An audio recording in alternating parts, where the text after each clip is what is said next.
Cellar Door. Cellar Door. Cellar Door. Cellar Door. Cellar Door. Cellar Door.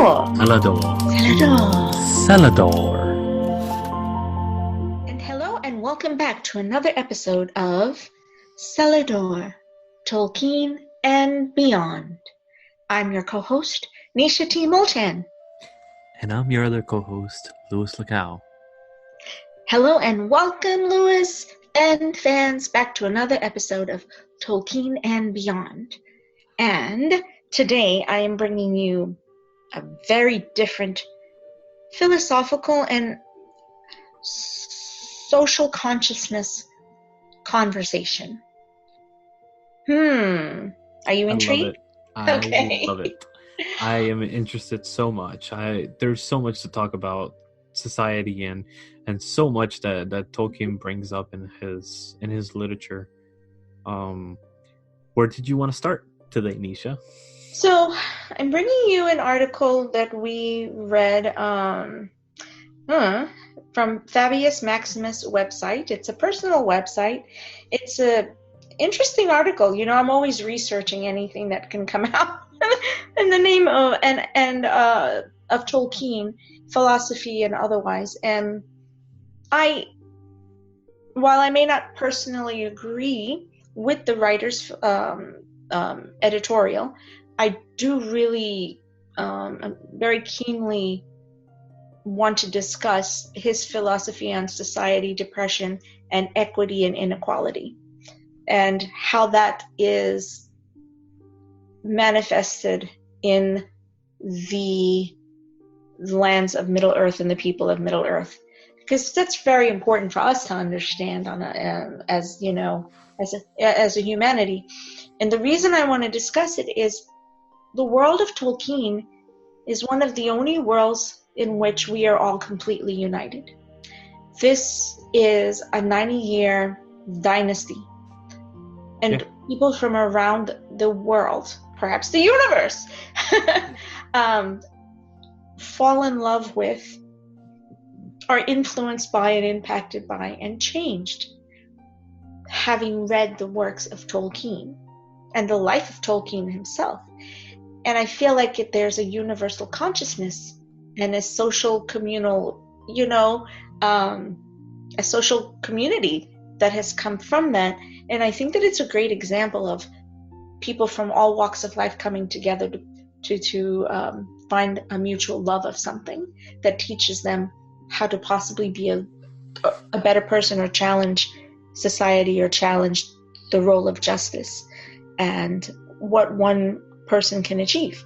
So I think a lot of it falls on the fact that Tolkien's writing is actually very relatable, and no matter which culture you come from, Tolkien had a way of getting into the mind of humanity and kind of dissecting it and building off of both our triumphs and our flaws. And he's able to do so in a way and portray it in a symbolic way in the scriptures that he writes, because it's kind of interesting that he brings these stories out about humanity, and the way he does so, I think in this episode we're going to be able to flush out some of the examples in which he's able to encapsulate not only our modern governments but also our modern societies in general, which is pretty interesting. It's extremely interesting, considering that we're in 2019, and the stratified society that we see represented throughout, from literally from the creation myth all the way to the closing bells, is so extremely relevant to today's society. So what we want to talk about is the stratified. So I'm referring to an article called "Americans Love Tolkien's Middle-earth. It's Just Like Home," and I do like I said, I do appreciate the editorial. I absolutely do. I have some different philosophies, so I am saying that right now, that I'm referencing it because it's a very great conversation topic for us, and helps us lead into and looking at someone else's personal philosophy.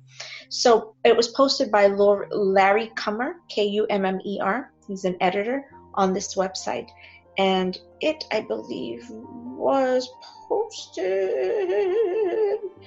in 2019. Absolutely, I'm just trying to find the date, but we will share that to the site so that your fans can go ahead and read it yourself and see what you think. Yes, So, agreed. I agree completely. He says that it is a stratified society of great and small people, just like Tolkien's Middle Earth. He's referencing America. But to be fair, that's referencing many, many countries. Exactly. I don't know. This article, I wouldn't say that I agree with the article. I think it's No. a good launch pad for a conversation to have, especially over the dining table and such, because the way that it tackles the material, it does so in a way that kind of it gives credence to both sides. Mm-hmm. Even though the article is very one-sided, but it also gives enough points to the other side to distinguish itself and kind of understand where he's coming from. Definitely, the one thing I agree with is, okay, so he's not he's talking about the physicality of humanity. I mean, certainly we have bigger and smaller people, and we understand that, but really he's talking about social stratification, social status, and he's talking about social inequalities.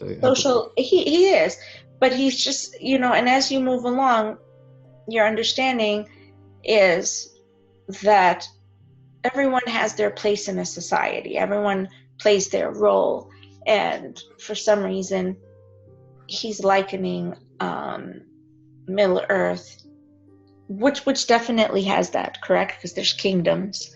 And even it's very fascinating the way that Tolkien handles a caste society, because that's what this is. It is very much a caste society, and there's some parts of the society, like the elves, that are held in higher esteem than any other aspect of Middle Earth. And then there's others which are considered lowly races, like the dwarves or Mordor. But Mordor represents so much more. Which dwarves make no sense to be considered a lower caste or a lower race or any less valuable, because firstly, they were made before any of the other races, so they are the first of the races. Correct. But they were also created with such masterful skill. Correct. That regardless of their size, they were able to not just excel, but exceed and succeed beyond imagination in terms of wealth and in terms of society and social, and social connections.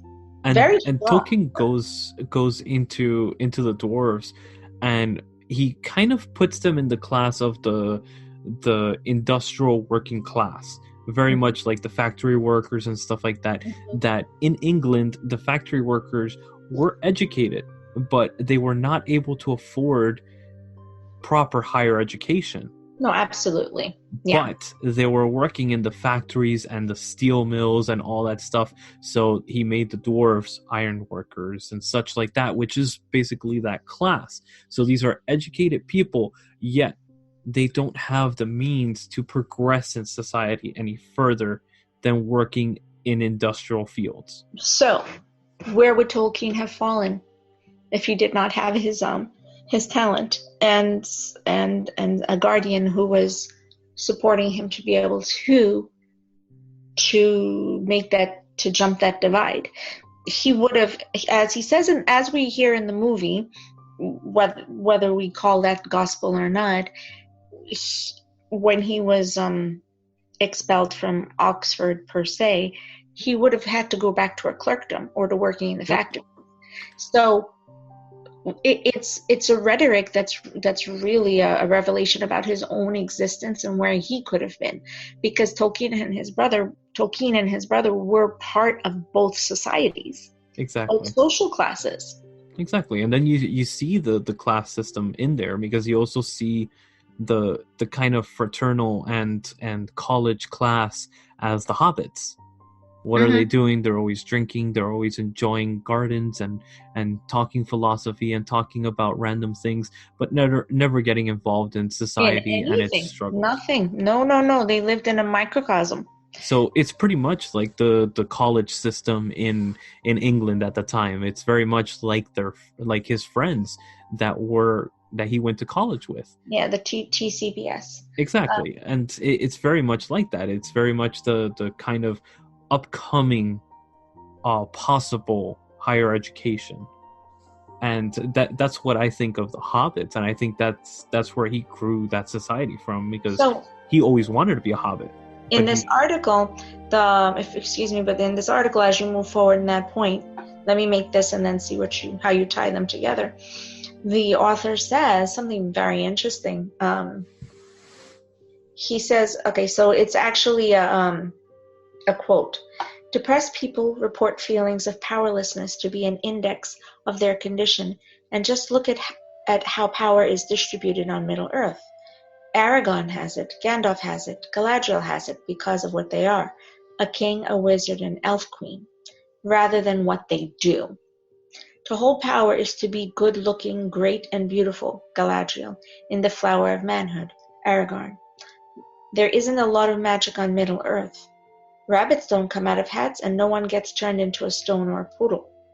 Its place is taken by someone more than plausible, seeming and refined.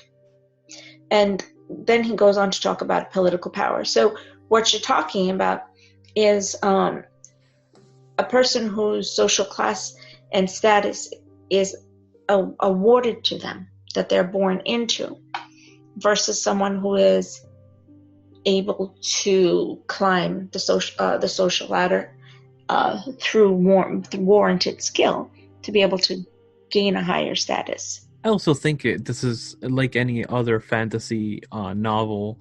It's very much grounded in medieval culture, which medieval culture didn't have that possibility of climbing the social ladder or anything like that.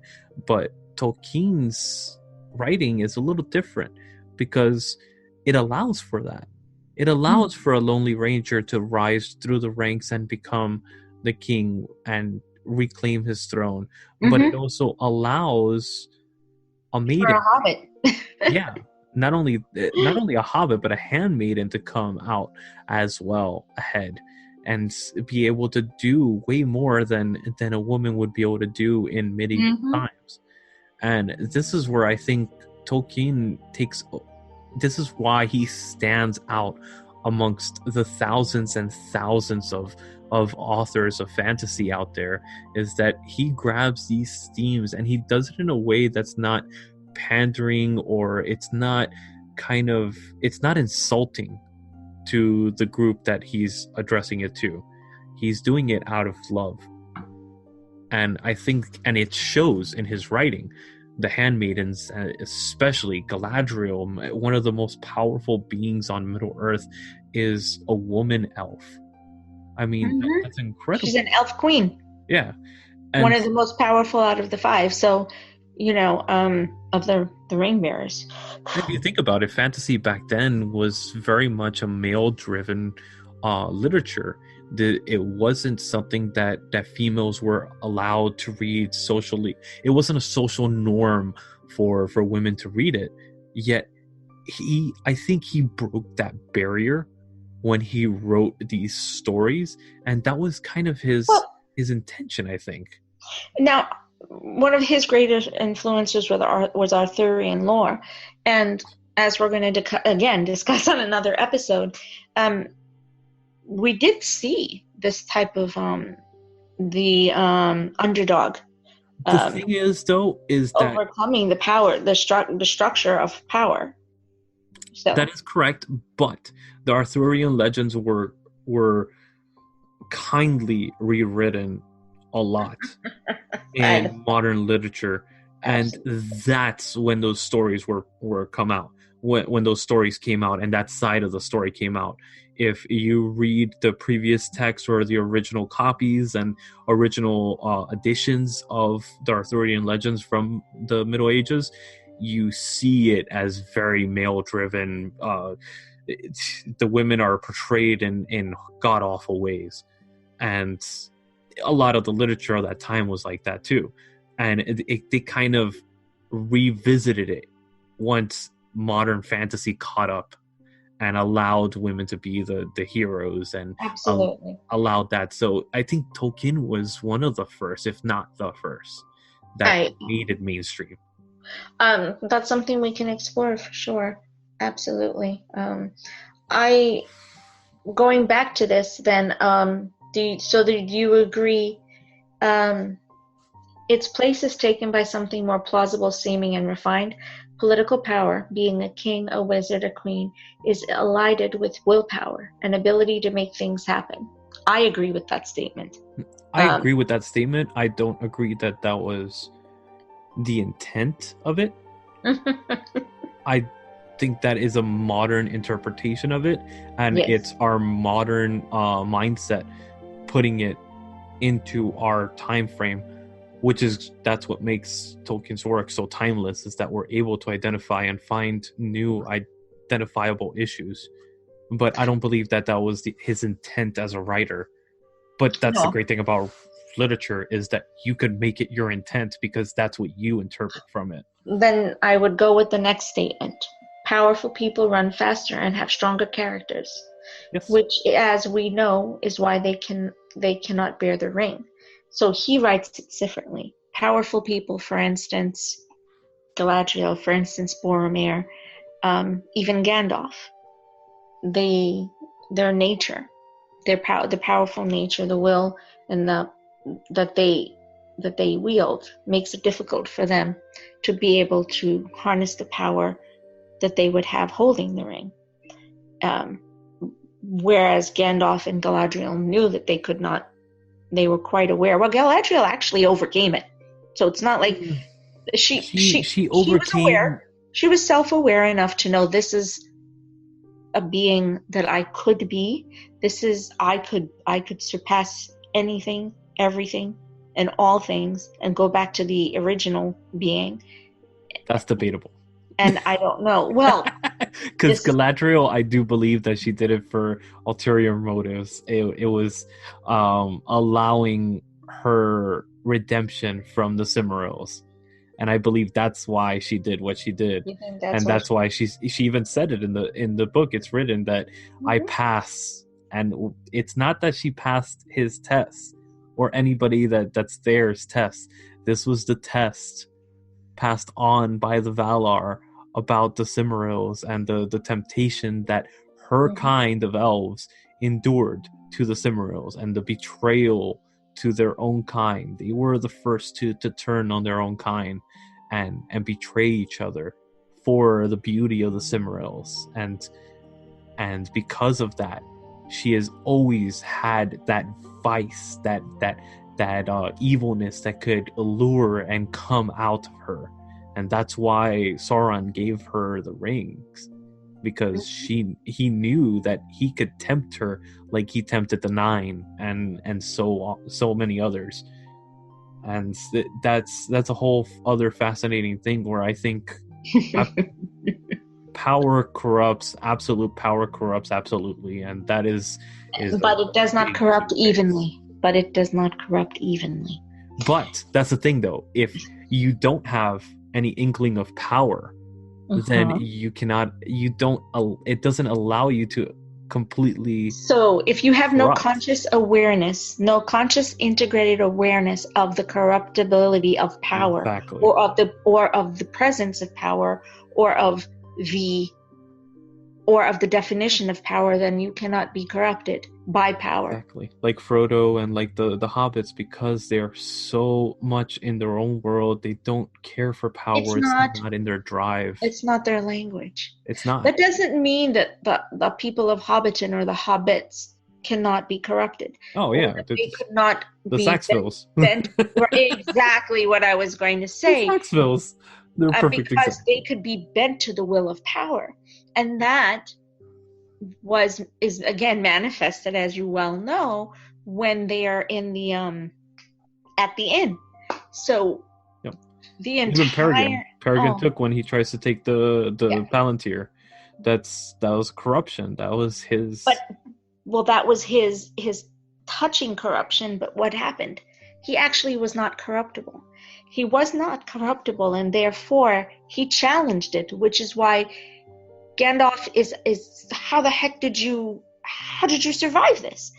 A lesser person would have bowed to the evil and to the will, and he doesn't Peregrine just has no idea why he was not literally consumed by those fires.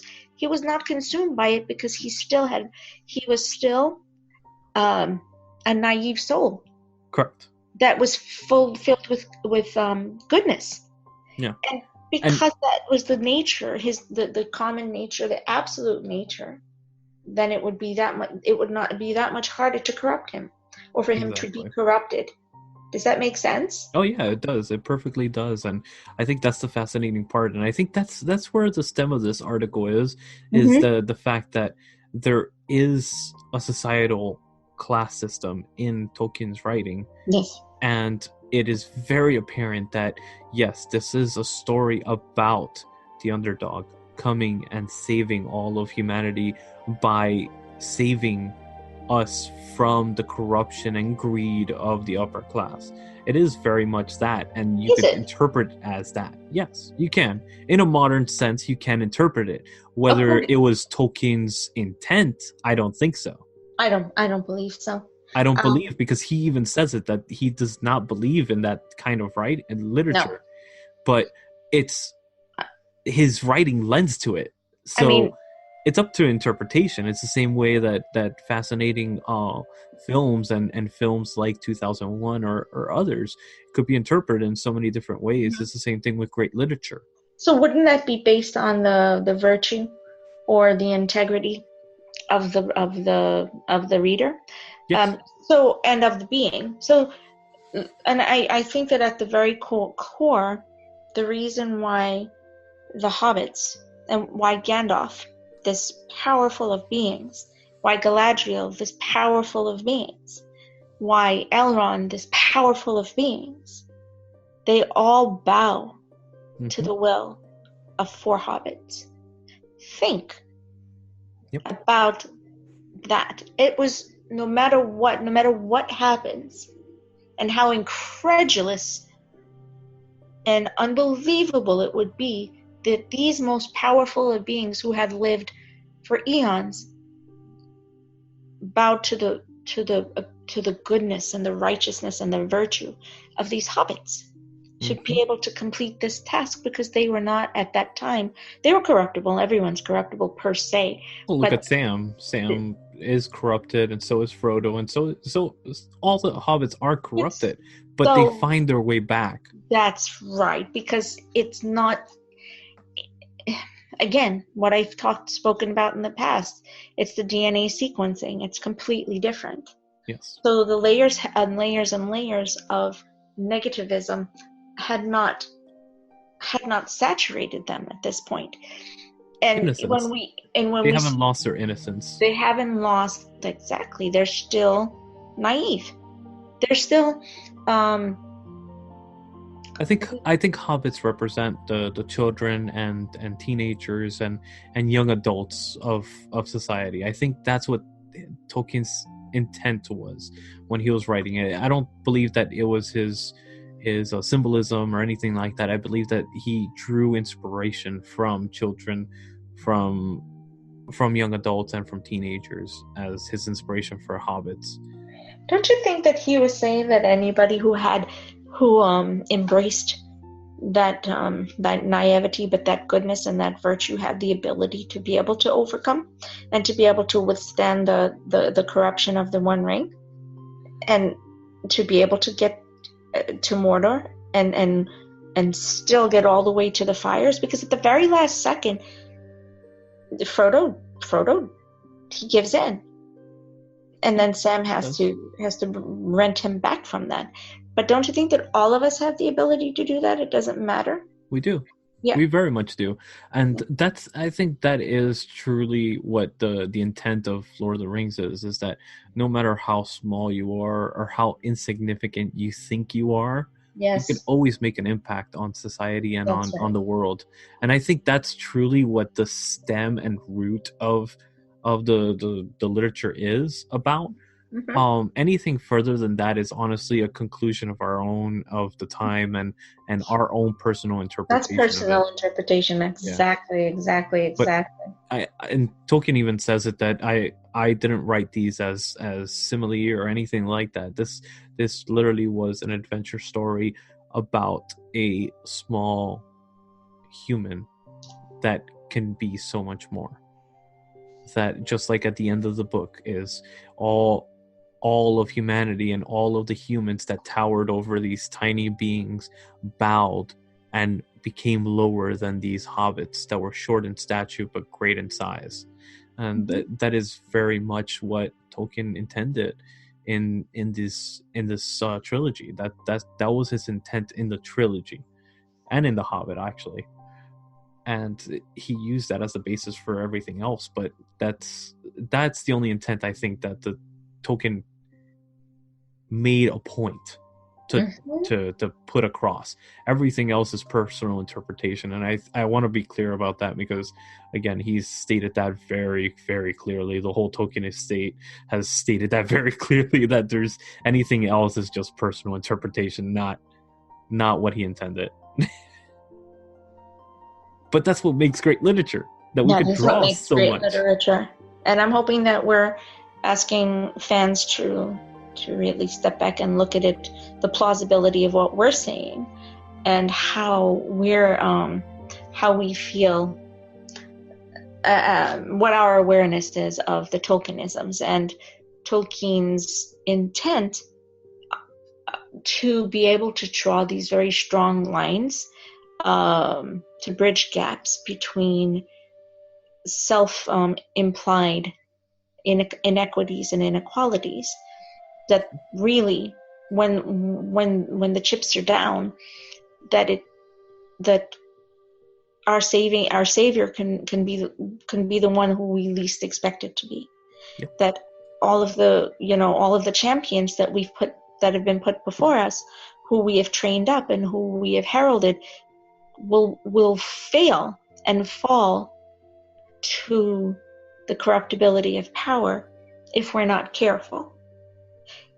But those who we least herald, who are very naive, who are good and virtuous and have integrity and are doing something just because it's what needs to get done, that we need to support those people.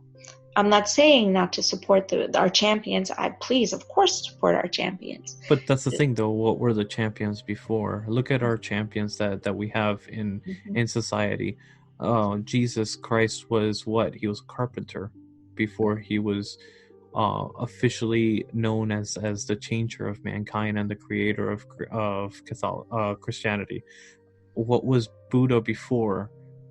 What Well, was Gandhi before? It's all these figures. They were not kings. They were not these. Well, actually, Siddhartha was a prince, and he renounced that to be because to put and took to the life of a beggar in order to find But again, self-aware. exactly. But But that's look how he because came. he's He didn't start off as a, no, but he became that, and that's where he found enlightenment. he found enlightenment because he found corruption in power. Exactly. So again, he went back to his where he wanted to go. He obviously he went the opposite way that most people did, but still he ended up as somebody that had no means, and that's where he found his I way. think that those are the champions of the world that Exactly. have the most Intrigue about. right, that uphold society, are the people, the ones who do it, like Rosa Parks, regardless. Downtrot. Regardless of what social status they have, they do it because it's the right thing to do. And God bless them all. Because exactly. that's how we progress in society. And that is what the crux of Tolkienism is that virtue is something that comes from the act of goodness, not by the status. Not by the status.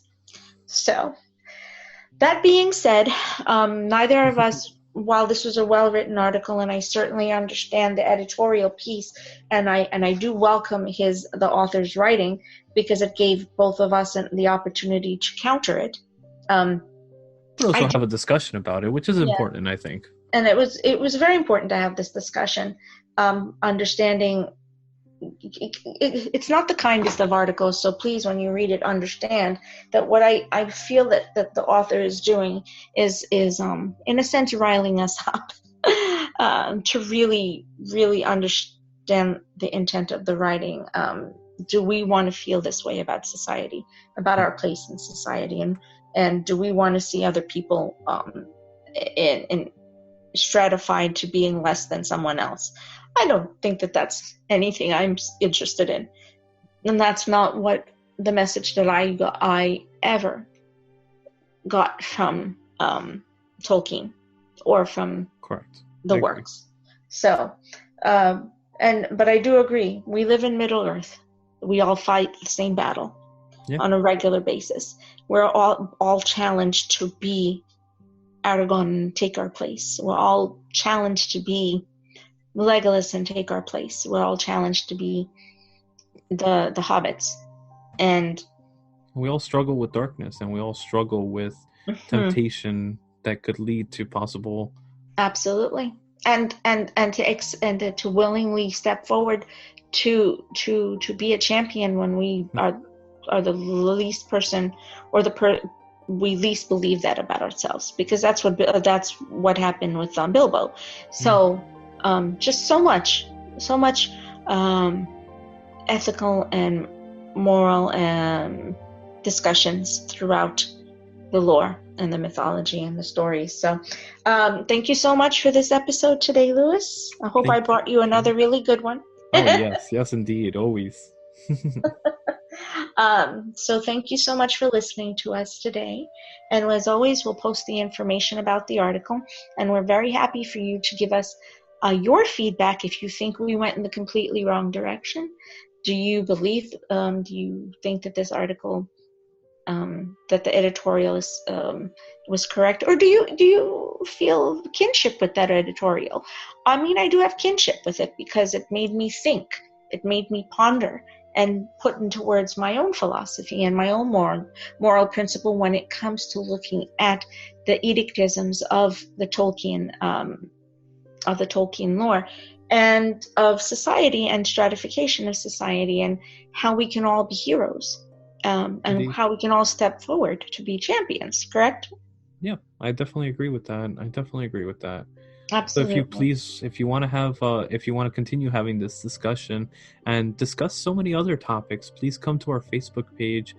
Join us on Cellar Door, A Journey into Middle Earth on Facebook as a group and as a page. We're both available on either one, and join our group discussion and talk. Bring any articles that you think are important as well, and post them through there, and we will be more than glad to maybe even do an episode about that article that you're bringing out. Exactly. Help us to be able to really delve into Tolkien and beyond. So thank you for being with us for another episode. Thank you for being with me today, Lewis. Thank you, Neisha. Look forward to seeing you next week.